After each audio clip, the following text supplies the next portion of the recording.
آزاد کشمیر میں بلدیاتی الیکشن پر خوب چرچے ہو رہے ہیں۔ ابھی تک یہ کنفرم نہیں ہو رہا کہ آزاد کشمیر میں بلدیاتی الیکشن ہوں گے بھی کہ نہیں، مگر وزیراعظم آزاد کشمیر سردار تنویر الیاس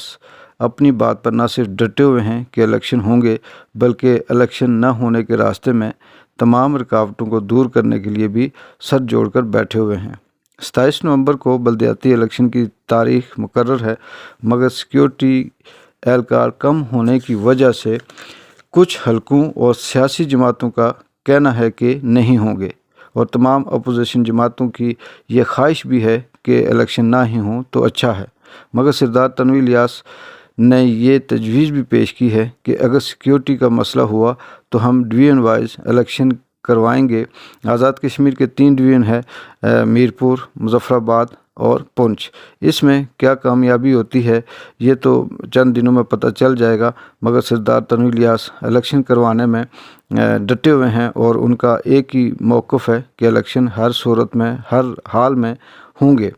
اب سوال یہ پیدا ہوتا ہے کہ وزیراعظم آزاد کشمیر سردار تنویر الیاس ہر حال میں الیکشن کیوں کروانا چاہتے ہیں؟ اس کی ایک تو وجہ یہ بھی ہے کہ اگر سردار تنویر الیاس الیکشن کروانے میں کامیاب ہو جاتے ہیں تو سیاست میں ان کا گراف نہ صرف اوپر جائے گا بلکہ وہ تمام سیاستدانوں پر بازی لے جائیں گے اور عوام کے اندر اپنی مقبولیت میں اضافہ کریں گے۔ وزیراعظم آزاد کشمیر سردار تنویر الیاس وہ واحد وزیراعظم ہوں گے جن کو کسی قسم کی اسکیم یا کمیشن کی ضرورت نہیں، کیونکہ ان کے پاس اللہ تعالیٰ کا دیا ہوا بہت کچھ ہے اور وہ ایک بہت بڑے بزنس مین ہیں، وہ ارب پتی ہیں، ان کو یہ چھوٹے موٹے ٹھیکے یا کمیشن کی ضرورت نہیں پڑتی۔ وہ چاہتے ہیں کہ تعمیر و ترقی کے جو کام ہیں وہ نچلی سطح پر عوامی نمائندے کریں۔ جب سے ان کی حکومت آئی ہے انہوں نے کسی قسم کی کرپشن کی یا کوئی ایسی اسکیم کھانے کی ابھی تک ان پہ کسی کا کوئی ایلیگیشن یا الزام نہیں لگا۔ بلدیاتی الیکشن ہونے کے بعد دوسرا بڑا فائدہ وزیراعظم آزاد کشمیر سردار تنویر الیاس کو یہ ہوگا کہ آئندہ جنرل الیکشن میں ان کو بڑی آسانی سے کامیابی حاصل ہوگی اور وہ اپنے بیانیے میں بھی دعویٰ کرنے پر حق بجانب ہوں گے کہ میں نے اپنے وعدے پورے کیے اور اگر میں جیتا تو آئندہ بھی بلدیاتی الیکشن کرواؤں گا۔ یہ وہ نعرہ، یہ وہ وعدہ یا یہ وہ موقف اور بیانیہ ہوگا جس کی وجہ سے عوام اور چھوٹے سیاسی کارکنوں کی حمایت ان کو حاصل ہوگی اور وہ آسانی سے الیکشن میں کامیابی حاصل کرنے میں کامیاب ہو جائیں گے اور آسانی سے وہ عوام میں مقبولیت برقرار رکھنے میں بھی کامیاب رہیں گے۔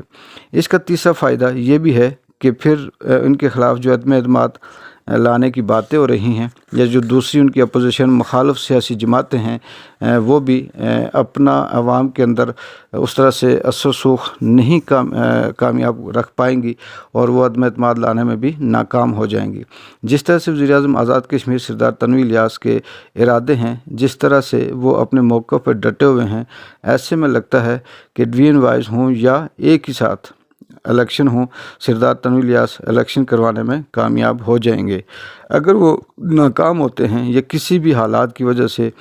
سیاسی جو اپوزیشن جماعتیں ہیں ان کی کسی چال کی وجہ سے اگر الیکشن نہیں ہو پاتے تو سردار تنویر الیاس نہ صرف پٹ جائیں گے بلکہ ان کا سیاست میں اپنی مقبولیت کو قائم رکھنا بھی مشکل ہو جائے گا، کیونکہ اپوزیشن کو پھر ایک جواب مل جائے گا کہ یہ سب جھوٹ تھا اور سردار تنویر الیاس الیکشن نہیں کروا سکے اور اس طرح سے انہوں نے عوام کو دھوکہ دیا۔ ابھی دیکھتے ہیں، ایک ہفتہ رہ گیا ہے، 10 دن باقی رہ گئے ہیں اور اس 10 دنوں میں ایک طرف سردار تنویر الیاس کا وعدہ، موقف اور اپنے وہ ڈٹے ہوئے ہیں کہ بلدیاتی الیکشن کرواؤں گا، اور دوسری طرف اندر خانے تمام سیاسی جماعتیں اور انکلوڈنگ پی ٹی آئی کے وہ جو سیاسی رہنما ہیں ان کی بھی یہ خواہش ہے کہ یہ نہ ہوں اور یہ جو تعمیر و ترقی اور یہ جو اختیارات ہیں یہ نچلی سطح پہ نہ ہی جائیں تو اچھا ہے۔ اب دیکھتے ہیں جیت کس کی ہے، کامیابی کس کی ہے، یہ 10 دنوں کے اندر پتہ چل جائے گا۔